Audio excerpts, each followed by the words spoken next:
बिस्मिल्लाहिर्रहमानिर्रहीम नहमदु व नुसल्ली अला रसूलिहिल करीम व आलिहि व अस्हाबिहि अजमाइन अम्मा बाद अस्सलामु अलैकुम व रहमतुल्लाहि व बरकातुहू। मोहतरम नाज़रीन सामिईन, आप देख रहे हैं मेरा यूट्यूब चैनल बज़्म अमलियात। दोस्तों, चैनल पर नए हैं तो चैनल को सब्सक्राइब कर दें। नीचे सब्सक्राइब लिखा होगा, उस पर आपने क्लिक कर देना है। वीडियो को लाइक और आखिर में शेयर करना है। आज का हमारा टॉपिक है दुआ हिज़्बुल बार शरीफ के हवाले से। दोस्तों, आपको पता है कि अमलियात की 3 किस्में हैं, नूरानी आमाल, अलवी आमाल, सिफली आमाल। नूरानी आमाल उन आमाल को कहा जाता है जिनके अंदर कुरान मजीद की आयात होती हैं, सूरतें होती हैं, उनको मखसूस तादाद के अंदर पढ़ना पड़ता है, या अल्लाह रब्बुल आलमीन के पाक नाम या मसनून दुआएं होती हैं, उनके आमाल करने पड़ते हैं, तो उनको नूरानी आमाल कहा जाता है। दूसरा दर्जा है अमलियात के अंदर अलवी आमाल का, ऐसे आमाल जो अल्लाह के वलियों से मनकूल हैं, औलिया अल्लाह से जो आमाल मनकूल हैं, उनको अलवी कहा जाता है। मुसलमान आमिलीन हजरात आमतौर पर यही 2 किस्म के अमलियात करते हैं, और जो तीसरी किस्म यानी सिफरियात की तरफ जाता है तो उसका ईमान, उसका आमाल ख़तरे के अंदर पड़ जाते हैं। तो आज का हमारा टॉपिक है दोस्तों दुआ हिज़्बुल बार शरीफ के मुतालिक। पहले आज के इस वीडियो के अंदर मैंने दुआ हिज़्बुल बार शरीफ का सिर्फ तारुफ आप दोस्तों को करवाना है। दोस्तों, अलवी आमाल के अंदर इस दुआ की बहुत बड़ी मकबूलियत है और काफ़ी सारे आमिलीन इसकी रियाजत करते हैं। माह सफ़र के अंदर भी करते हैं, कोई महीने की शुरू की तारीखों के अंदर करता है, कोई करता है अय्याम 20 के अंदर, चाँद की 13, 14, 15 में। उमूमन इसकी जो ज़कात अदा की जाती है सफ़र के महीने के अंदर अदा की जाती है। इसके कुछ अल्फाज सुन लीजिए, फिर इसका तारुफ मैं आप दोस्तों के सामने करवाता हूँ। कुछ अल्फाज इसके मैं आपको सुना देता हूँ।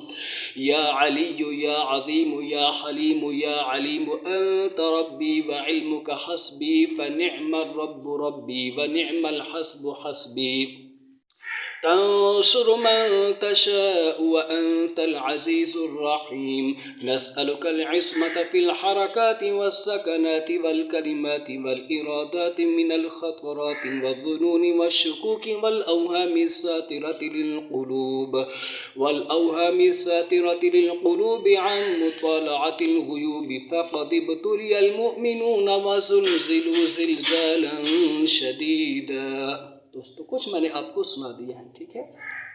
मुकम्मल भी ऐसे दोस्तों मैं आपको सुनाऊंगा। ये ऐसी दुआ है जो शेख अबुल हसन शाज़ली रहमतुल्लाहि अलैह को इल्हाम हुई थी। आपने हज का इरादा किया, हज के अय्याम बिल्कुल करीब थे। आपने मुरीदीन से फरमाया, हमें ख्वाब के अंदर हुक्म हुआ है कि आपने क्या करना है, इस साल हज करना है। हज के दिन करीब थे, कोई जहाज़ मिल नहीं रहा था। एक बूढ़े ईसाई का जहाज़ मिल गया, फिर उसके अंदर सब हजरात सवार हो गए। आप भी अपने मुरीदीन समेत उस जहाज़ के अंदर सवार हो गए। इरादा क्या था कि इस साल हमने हज करना है, हज करने का हुक्म हमें गैब से मिला है। तो फिर क्या हुआ दोस्तों, जब जहाज़ चलने लगा तो हवा मुखालिफ चल गई। इतने में काहिरा के पहाड़ नज़र आ रहे थे, आगे बिल्कुल जहाज़ चल ही नहीं रहा था। तो दोस्तों, जहाज़ उधर रुक गया, मुसलमान आगे सफ़र नहीं कर पा रहे थे।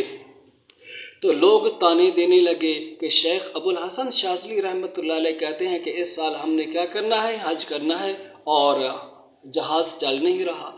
तो हज़रत शेख दोपहर को सोए हुए थे, ख्वाब के अंदर आपको इल्हाम हुआ, और अल्लाह रब्बुल आलमीन की पाक ज़ात की तरफ से जब ये इल्हाम हुआ और यही दुआ आपको सिखलाई गई, जब आप नींद से बेदार होते हैं, अपने मुरीदीन से और तमाम जो जहाज़ के अंदर सवार थे मुसाफिर, सबको बताया कि तुमने इसी दुआ को पढ़ना है। जब उन सब ने इसी दुआ को पढ़ना शुरू किया, या अलीयु या अज़ीमु या हलीमु या अलीमु अंत रब्बी व इल्मुका हस्बी फनिअमर रब्बु रब्बी व निअमल हस्बु हस्बी तंसुर मन तशाअ व अंतल अज़ीज़ुर रहीम नस्अलुकल इस्मत फिल हरकाति वस्सकनाति वल कलिमाति वल इरादाति मिनल खतराति वज़्ज़ुनूनि वश्शुकूकिल अवहामि सातिरति लिल क़ुलूब। तो जब पढ़ना शुरू किया, अल्लाह रब्बुल आलमीन की तरफ से मेहरबानी हुई, फिर जहाज़ चल ही पड़ा। तो दोस्तों, ये है इस दुआ का पस मंज़र। फिर क्या हुआ कि अल्लाह रब्बुल आलमीन की पाक ज़ात ने उन्हें आसानी पहुँची। दोस्तों, वो जो बूढ़ा ईसाई था اس کا بیٹا بھی سوار تھا۔ تو اس کے بیٹے نے جب شیخ کی یہ کرامت دیکھی تو اس کا بیٹا مسلمان ہو گیا، لیکن بوڑھا عیسائی وہ مسلمان نہیں ہوا۔ رات کو بوڑھا عیسائی خواب دیکھتا ہے کہ وہ سب لوگ جنت میں جا رہے ہیں اور میں بھی ان کے پیچھے پیچھے جا رہا ہوں۔ وہ سب جنت کے اندر چلے گئے۔ جب میں نے جانا چاہا تو فرشتے نے مجھے روک لیا کہ آپ جنت میں نہیں جا سکتے چونکہ آپ مسلمان نہیں ہیں۔ پھر وہ بوڑھا عیسائی جیسے جاگا تو پھر اس نے شیخ کی خدمت میں حاضر ہو کر اس نے بھی کلمہ لا الہ الا اللہ محمد الرسول اللہ پڑھ لیا اور دوستو وہ مسلمان ہو گیا۔ یہ ہے دوستو پس منظر دعا حزب البحر شریف کا۔ مزید اس کے پڑھنے کا کیا طریقہ کار ہے، کیسے پڑھی جاتی ہے اور اس کی زکوٰۃ کیسے ادا کی جاتی ہے، مکمل انفارمیشن انشاءاللہ آپ دوستوں تک پہنچتی رہے گی۔ دعاؤں میں یاد رکھیں۔ السلام علیکم ورحمۃ اللہ وبرکاتہ۔ ویڈیو کو شیئر ضرور کیجیے۔